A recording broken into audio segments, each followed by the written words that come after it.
So, Kristin, we are happy to have you here to cover that very important topic, which is really a topic that fits perfectly into looking into risk in a broader view, what's happening in the digital world nowadays. So, over to you, Kristin. Thank you very much. So, home office, new work, digitalization. I'm working in the claims department. I'm head of department claims fidelity. So now we have the switch from surety to fidelity. And within the last months, you've probably all had the same experience. Sometimes very convenient to work from home. But what most of you also may have noticed is the following. An exchange with your colleagues is not what it used to be. The threshold to have a quick chat about this or that is much higher if you have to pick up the phone first than if you just simply go to the next office or meet at the coffee machine or in the elevator. So where people would normally have talked to someone, there is now some kind of social distancing in many cases. And this increases the risk of human misjudgment along with two eyes approvals or execution of payment. In most cases, this is just fine. But it's a really bad thing if the instruction doesn't come from the person you think you're receiving it from. In our daily business, we've seen an increase in recent cases of employees responding to transfer instructions supposedly from their boss or requests from a business partner to change an account number for payment of invoices. So the risks out there, they may not seem that new, but everybody being in a home office, this is something that's quite new. From one day to another, lots of people adapted to the new situation.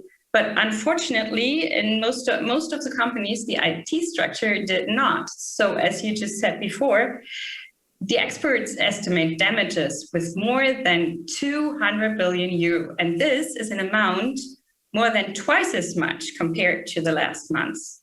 And 9 out of 10 companies were actually affected by attacks within the last 18 months. But cyber experts, they would go in even further. 10 out of 10 companies, they believe, are actually affected by attacks. They just don't realize it so far. So there's still some companies that only realize much later that there actually have been hacker attacks. In general, we see that the awareness concerning cyber attacks, cybercrime is rising. So currently, a lot of companies believe that cyber incidents are the second largest business risk after business interruptions. And they're pretty close to each other. Business interruptions is at 50% and cyber at 48%. And I think that even before the Corona crisis, as I said before, the IT security was not in such a good shape in many companies. With home office now, this seems to intensify the problem. Large parts of the German economy are still not properly armed against the risk of this mobile working. From one day to another, many employees working from home and not many companies at the same time revising their IT security. Actually, it's less than 10%. Plus, every second company allows mobile work to be done on private devices, and even a quarter communicate via messenger services such as WhatsApp. And in 5% of the cases, employees even use their private email addresses for business emails. So, of course, these are holes where fraudsters are likely to get their feet in. Well, although in general, this awareness concerning cyber risks seems to be rising. For example, I remember surveys according to which companies were generally aware of the risk, but considered the risk to their own company to be very low. Still, there seem to be massive security gaps in mobile working. That's what the new studies show. And disruption and adaptation at the beginning of the pandemic is quite understandable. But at some point, this laissez-faire seems to be a problem, and this offers very good chances for fraudsters to get a foot in the virtual door. in most of these cases. So now I have been talking too much. My phone fell asleep to get the remote going. Sorry for this.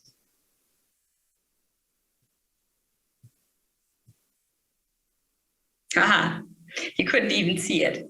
I'm sorry. So these are the numbers again. You may want to take a look at it. So next one. Here's the press articles. I think whenever you look at press articles you can find in the media these days, there's always something having to do with cyber. You have hacker attacks, you have the CEO fraud, crime scenarios, things like that. So what we have been seeing in our daily business in recent years, that there has been actually a shift from the classic fidelity case in which an insured person, mostly employee, causes a loss to the insured company through willful unlawful acts, such as breach of trust, for example, or embezzlement, fraud, theft, things like this. But a shift to loss scenarios committed by external perpetrators at the expense of the company. And it happens actually all the time. Employees receive emails with orders or transfer instructions which seem to come from the owner himself. And then it turns out that the owner's email address has been falsified or even hacked. And the criminals take over the identity of a company or a specific person and get their victims, for example, to deliver goods or make payments in various ways. Within the last year, there has also been a rise in cases involving hacker attacks, often accompanied with ransom demands. So let's take a look. If I wake this up, this phone, and it fell asleep again, I'm sorry. Let's take a look at the crime scenarios. There we go.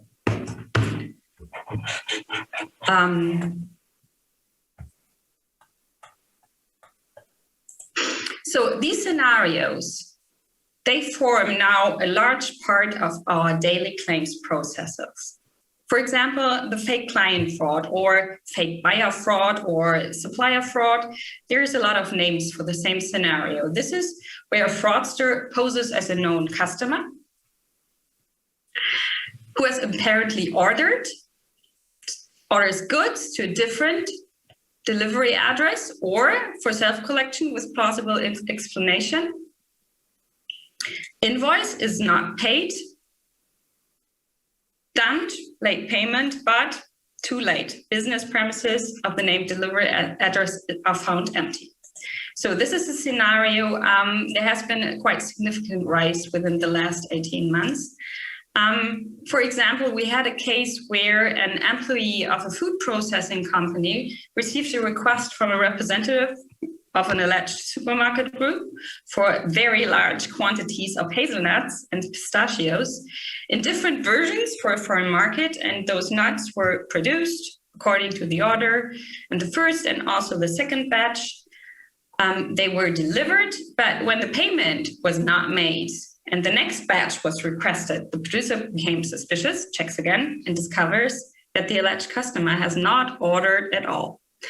The further deliveries are, of course, not longer carried out, but the outstanding invoices already amount to quite some. The further batches have already been produced. What to do with it now? Some of them could still be relabeled for another European market and to minimize the loss, but the rest could no longer be used because of the relatively short best before date of the, in general, relatively expensive pistachios. So this actually happens to the entire product range. It's raw materials, as well as chicken breasts, for example, cheese, tons of cheese. We had a case once, it's with textiles, technical devices, bicycles. It just can affect any kind of business. And another scenario that is on the move is the payment diversion. This is where fraudsters reroute a due payment to another bank account. At the beginning of the Corona crisis, there was this company, for example, that sensed quite a good opportunity to make big money with protective masks and wanted to order a large quantity in China for this purpose. So further correspondence about pricing and above all delivery times, of course, because they wanted to get it right away if possible. And when the agreement was finally reached, the supplier gives up the account details shortly afterwards, informs the customer that he should transfer the money to another account, as this was requested by the accounts department. But no problem, the customer pays, no masks in sight. When he asked about the delivery terms, he's told that he has to pay first, of course, and then he checks the account details and the email address. Turns out that the latter has changed slightly in the end of the correspondence, and there had been an E when there actually should have been an A in the name, and it was in this context not an eye catcher at all. So payment for no masks in this case. In the last year, we also had some cases where there was no 4 eyes principles in place due to the sudden situation with mobile working and missing adaptation of processes or processes loosened. So this is something that happens quite often. And as well, almost an evergreen, fake president or CEO fraud. Fraudsters impersonating, for example, a CEO of a policyholder to trick an accountant into transfer of very high amounts of secret transactions. And of course, here as well, the fraudsters use the COVID situation. Finance employee received an email from CEO, and he was expressing his deep concern about the impact of the pandemic on the business and health of employees and so on. He went on that the opportunity must be used to be as prepared as possible for an increase in business once the pandemic is over. And therefore, he needed the accountant's help with a very secret and important transaction. Assets of a foreign company are to be taken over. A legal team and bankers are assigned to work on the implementation of this takeover. The help of a trustworthy colleague is needed, and he palavered about the highly sensitive confidential matter and so on. CEO must be able to rely on the discretion of his employee, etc. An intensive exchange of the corona situation in China follows. The accountant was delighted, actually, to be able to assist in this important matter. End of story. 1.2 million transferred. And they didn't get it back, because in most of these cases, it's really hard to get the redirected payments back. If you're not very, very fast, there's almost no chance to get the assets frozen. So what all these cases have in common is that in the first place, there's a lot of preparation. There's social engineering, phishing, spying in the intranet, hacking into email correspondence. The fraudsters do quite some research to hit the mark. Who is in charge of what? How are the processes? How do people communicate in this company? They need to find out about these things to get their victims, lulling their victims into a sense of security, and then exploiting their good faith, because this is something time-consuming in the first place. The amounts of these losses are almost always 6-digit or even 7-digit range. So, for example, we had one case where an accountant was contacted by the CEO to do such a payment. And he went in the first place like, did you see my blog about my new dog? What do you think? And the accountant was, well, yeah, I've seen it and it's so cute. So if they're doing it right, bam, they're in. And most of the people don't really have a chance to detect that they're actually talking to a fraudster, especially if things like deepfake or Lyrebird, where voices are imitated, are used on top. So concerning these case scenarios, I have to wake this up again.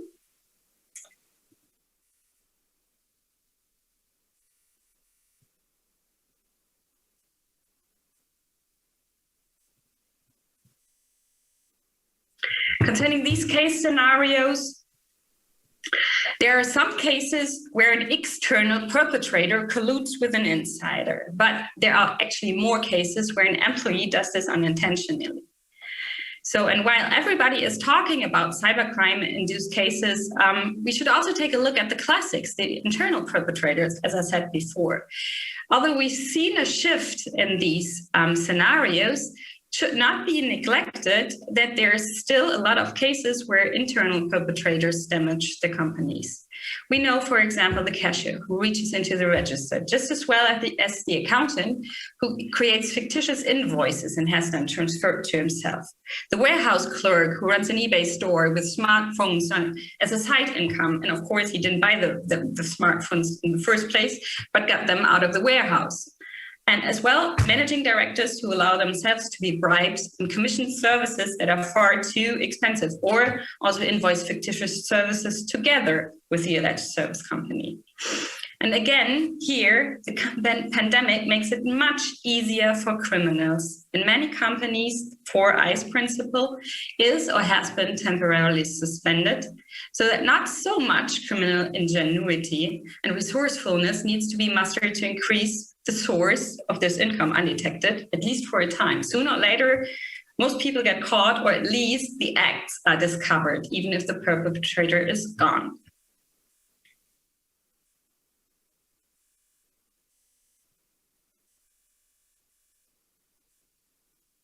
So what can you do now to protect your business?